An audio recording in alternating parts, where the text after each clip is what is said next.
Hey everyone, my name is Tasneem Safdari. In the previous videos, I have explained the part A and part B of the first internal. In this video, I'll be explaining the part C, which is the data pre-processing for feedback analytics. So let's start with question number 9. In the slideshow displaying on the video, it's with question number 1, but in the paper it's question number 9. So it states that student faculty feedback data may suffer from issues like accuracy, completeness and consistency. Discuss each issue in context. Propose 2 other dimensions of data quality relevant to data learning analytics. Data is widely used in learning analytics to understand teaching effectiveness, student satisfaction, and areas for academics improvement. However, any data set collected through surveys or feedback system may suffer several data issues. Three most important issues are accuracy, completeness, and consistency. So data which may be collected from any feedback forms or surveys may contain these 3 issues, that is accuracy, completeness and consistency. So first is accuracy. So accuracy refers to how correct or reliable and truthful the collected data is in context of student faculty feedback. So problem may be biasness response, extreme low or high resources on personal emotions. So the data can be biased. Example, a student upset about low marks may rate all categories as poor even if teaching quality was good. So it may be biased. Careless or random ratings. So submit quickly without reading questions. In hurry, they fill up the form without accuracy and in careless way. So why accuracy matter?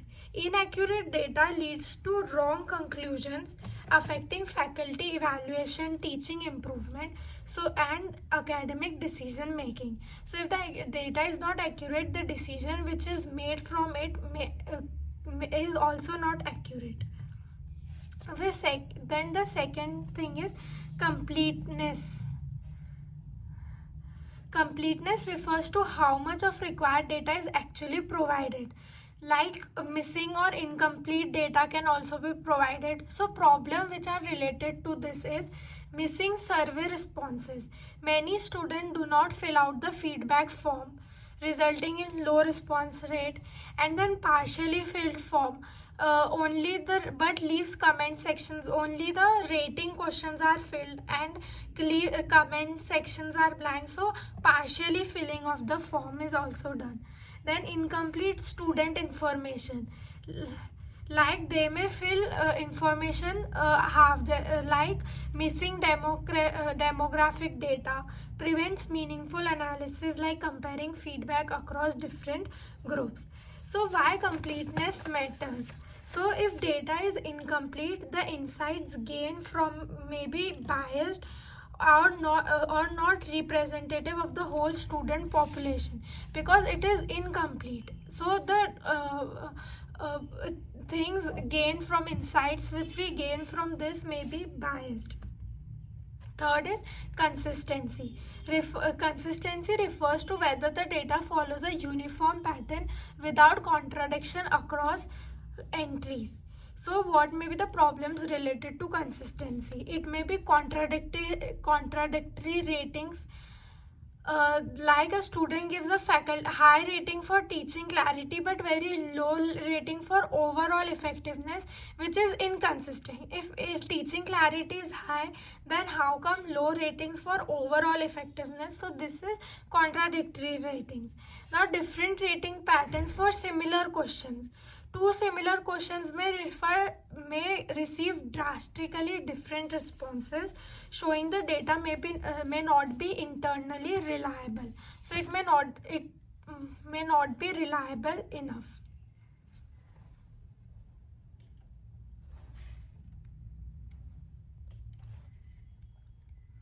Then next is variation in response format.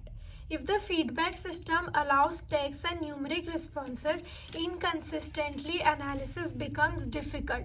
So if it has text, numeric responses, so analysis is little difficult. Why consistency matters? Consistent data helps in building trustworthy insights. Inconsistent data may lead to faulty interpretations. So consistent data helps in building trustworthy insights. Two other important data quality dimensions for learning analysis. Apart from analysis, completeness and consistency, there are two other dimensions, additional dimensions that are crucial in learning analytics. They are timelines and validity. Timelines are also important. The task should be completed in a particular timeline, exceeding which may not be good for it. And validity, like timelines means how up to date and promptly collected the data is. Importance, what is its importance? Feedback collected late may not reflect correct student experiences. Real time or timely data helps make improvements in teaching methods. At time they can improve. And delayed data reduce the relevance of insights for both students and faculty. Now validity refers whether the data truly measures what is supposed to be measured. Validity, what is its importance in learning analytics? If feedback questions are properly designed, they may are poorly designed, they may not measure actual teaching performance. Validity truly what it should measure, it measures what it is supposed to be. If feedback form is poorly designed, then the insights from it may not be correct. Example, asking did you enjoy this course does not directly reflect the teaching quality. If it was not to be mentioned, if it was not mentioned, it do not make any sense here. Now, valid data ensures that insights are meaningful, credible, and aligned with learning objectives. High validity improves the usefulness of analytics in policy making and curriculum design. So, this is the end of the first question, which is the question number 9. Now, let's move to question number 10. Handling missing student feedback values. Discuss approaches such as ignoring tuples, filling manually, filling with constant mean median mode, or most probable value methods. So handling there are missing student feedback values, but sometimes we can fill in the values, not only student feedback but in other things also. So missing values are common due to students skipping question, leaving surveys in hurry, they fill a form incompletely. So these values are essential because they affect the accuracy, reliability, and usefulness of learning analytics. Several approaches can be used to deal with missing data depending on the context and the amount of missing information. So first method is ignoring tuples. Removes entire record that contain missing values. For example, if a student has missing responses, the entire row is deleted. This is the working. Advantage, simple and easy to implement, ensures the final data set has no missing values. Disadvantage, loss of data, especially if students leave questions blank, and results may become biased if the missing data is not random. Second is filling manually. The missing values are filled by the teacher, analyst, or data administrator based on their judgments. So from the above judgments, they fill their values on their own. Advantages are human expertise may produce more reasonable estimates than automatic methods. Useful for small data sets or missing values occur in open text responses. Disadvantage is time consuming and not scalable for large classes, subjective, and may introduce human bias. Third is filling with constants. A simple constant value is used to replace all missing entries. Example, filling missing ratings with 0, 1 or neutral ratings like 3 on a 5-point scale. Filling missing text fields with no response. So filling with constants like 0, 1 or 3 for a 5 rating, or with no response. Advantages: you very easy to apply, useful for categorical fields such as yes no question, it is useful for those. Disadvantage: may distort the distribution of data, constant values may not reflect actual student opinions. Fourth is mean, median, mode imputations. So this is one of the most common statistical approach which is used for filling the missing values. So mean imputation, replacing missing with the average rating of all the students, means the data which are already filled, finding their mean and substituting it. Median, useful when data has outliers. Mode imputation, used to categorical feedback such as was the teacher punctual, with yes or no, so it is for mode. Advantages: preserves overall distribution better than constant filling, simple and widely used in analytics. Disadvantages: reduces variability in data, may not be accurate if data is highly skewed or missing values are not random. Fifth is class specific imputation. In this method, missing values are filled based on the group, class to which the student belongs. Data is divided into groups such as male, female students, department, semester, high performing, low performing students. So this way the data is classified, group divided into groups. Then missing values are filled using mean, mode, median of the class instead of the entire data set. What are the advantages? More accurate because students within the same class may share similar patterns. Reduces bias compared to global mean imputations. Disadvantages: requires additional information. Difficult if class size is small. Most probable value method. This is the sixth method. This is an advanced approach where statistical or machine learning models predict the missing values. Technique can be regression, decision trees, k-nearest mean, expectation maximization algorithms, neutral networks. So how it works: the model learns from complete data and predict the most likely value for each missing entry. So what are the advantages? Produces highly accurate estimates, captures complex patterns in student feedback, preserves correlation between questions. Disadvantages: computationally expensive, requires expertise to implement, predictions may still have some uncertainty. Now next question, question number 11. Consider the feedback ratings. Smooth the rating using bin means with bin depth 3. Illustrate steps, and we'll discuss next part. Answer.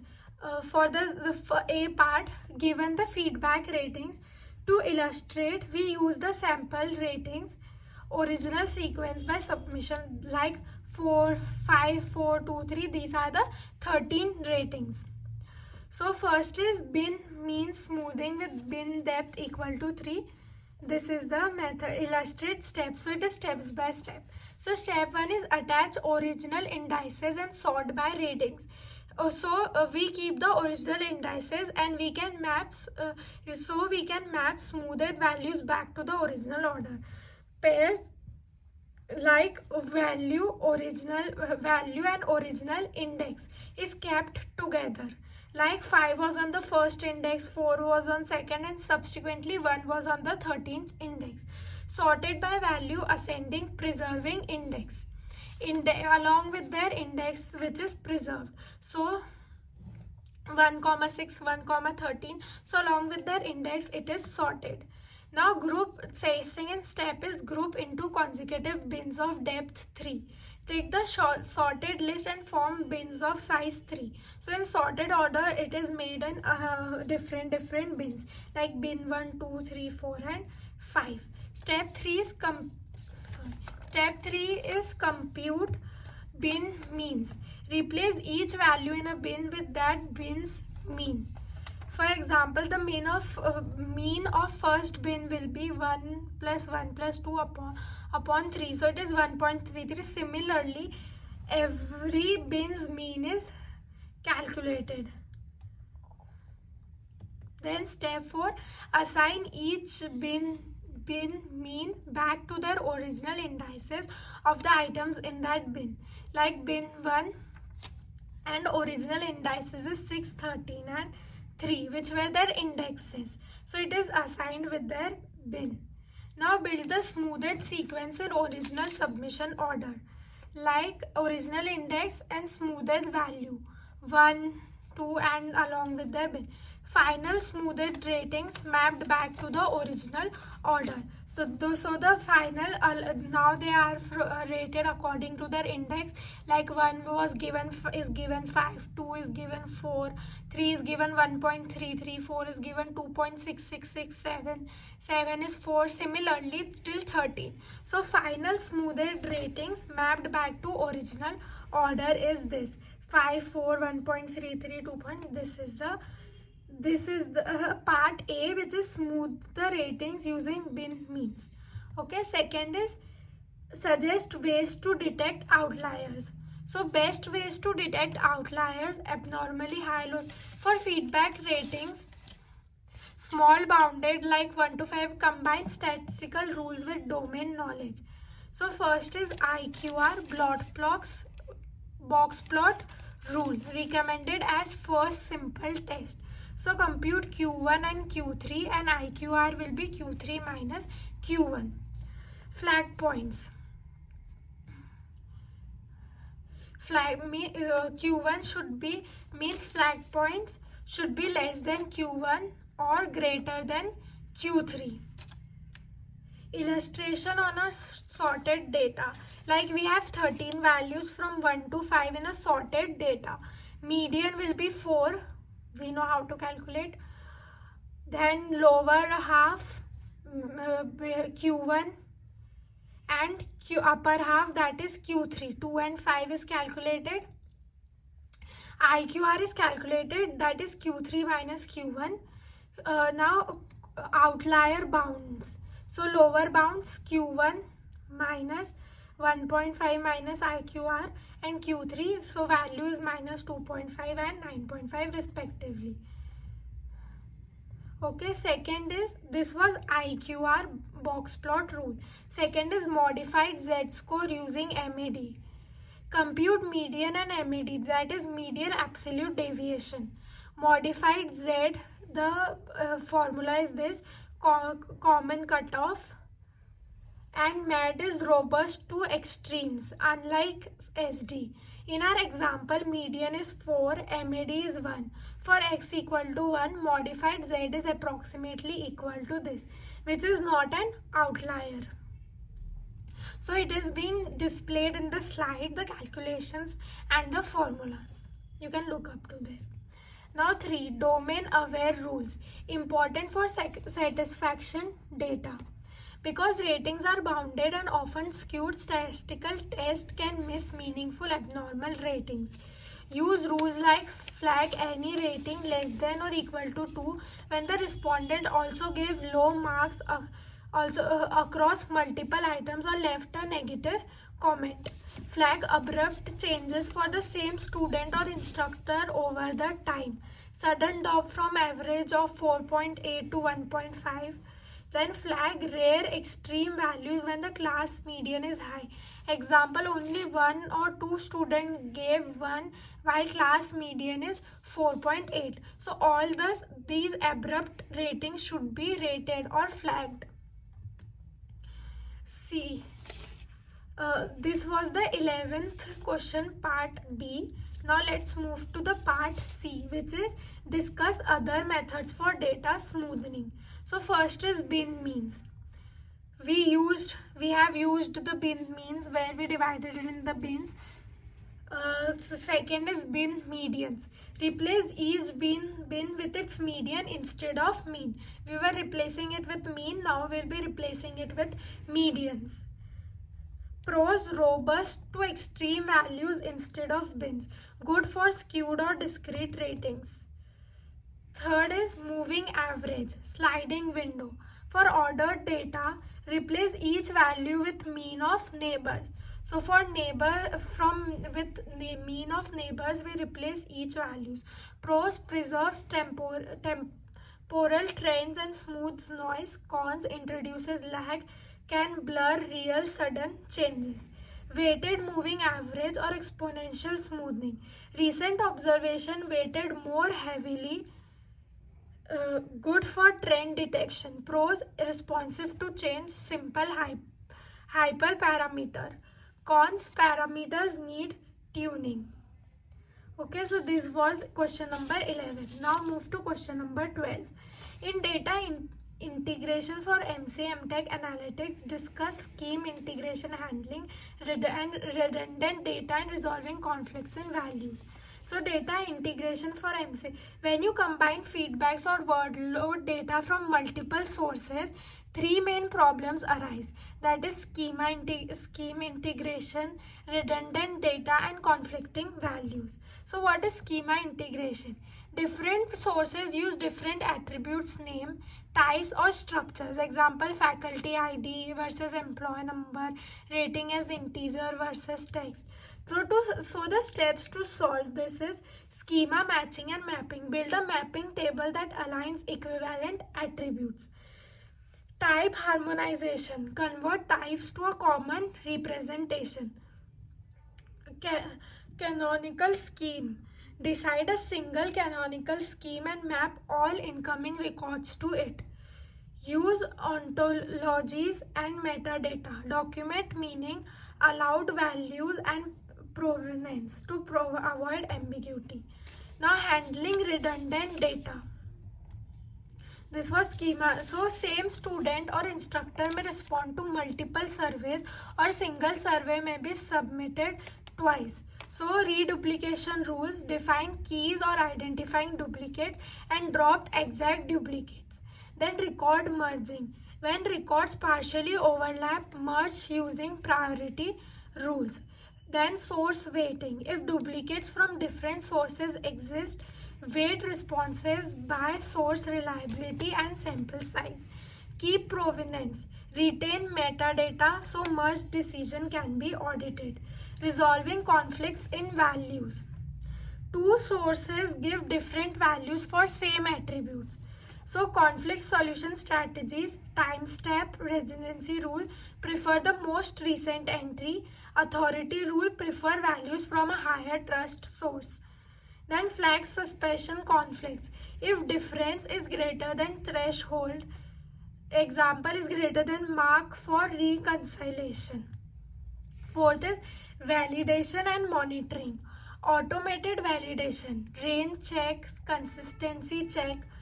So automated validation, like workload is less than equal to maximum allowed hours. Anomaly detection, detect outliers entries that may be data errors.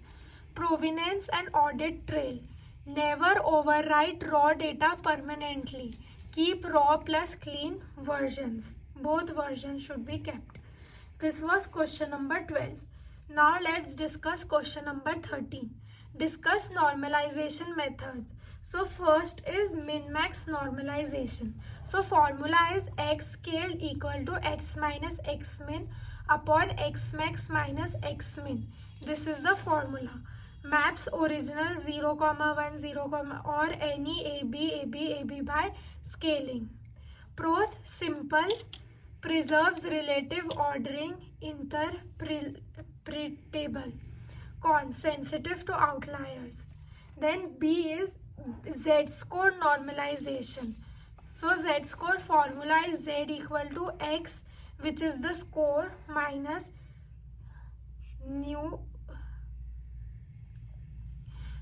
which is the mean, upon sigma, which is the standard deviation.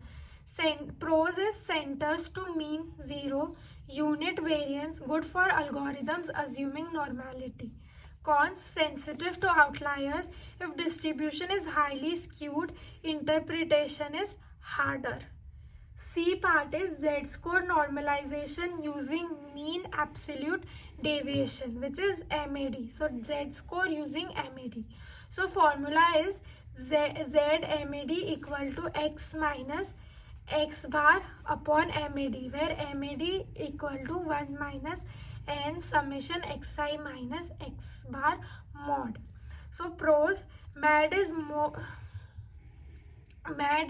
robust than SD, means mean absolute deviation is more robust than standard deviation to extreme values. Give robust standardized scores. Cons, less common than SD based Z. Scale differs, so cutoff thresholds must be adapted. D part is decimal scaling.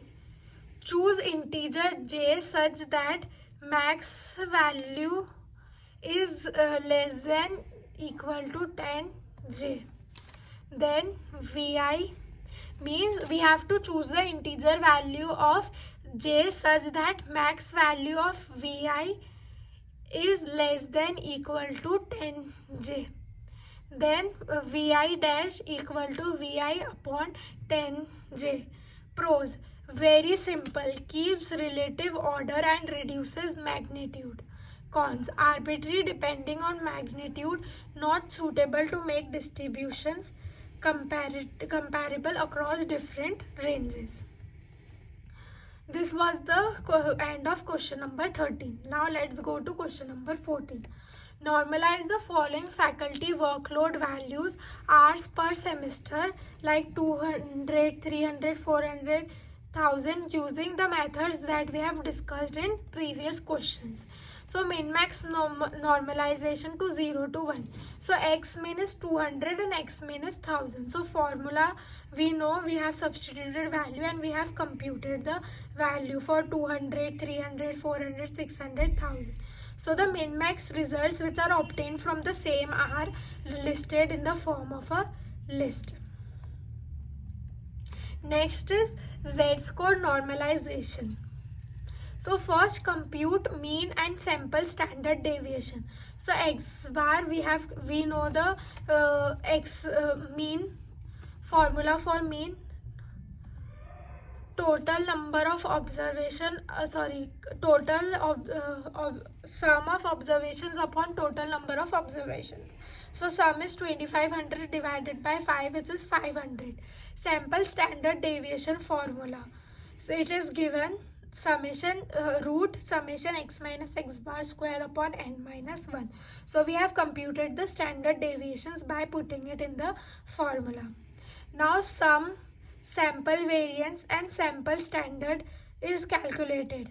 Now z is x minus 500 divided by this is sample SD. And we have calculated for it difference value. So z-score results rounded to 4 decimal points are listed in the form of a list at the end. Now C is z-score normalization using MAD. So compute MAD about the mean 500. So absolute deviation will in the because the answers are in the negative, so we have put the mod values. 300, 200 similarly. So MAD will be calculated, which is the sum of this computed divided by 5. With now scale score equal to x minus 500 upon 240. So for every value like 200, 300, 400, 600, 1000, it is calculated. So z-score MAD result rounded to 4 dp is this. Okay. Now third is decimal scaling. So find j such that max of xi is less than 10. So the maximum absolute value is 1000. Using the conventional formula j log, so we will j log max of xi, so it will be equal to 3. So divide each value by 10 to the power 3, which is 1000. So we will be dividing every value by this. So when dividing every value by this, we'll be getting decimal scaling result. So this is the end of the question number 14, which we have performed all the methods, 4 methods which we have used in the previous question to this sample data which we were provided. Now some more questions are left from this particular sections, but the video is exceeded. So we'll be discussing in the next part, which is the next video, remaining questions of this part. So you can look to it in the playlist for next part. Thank you.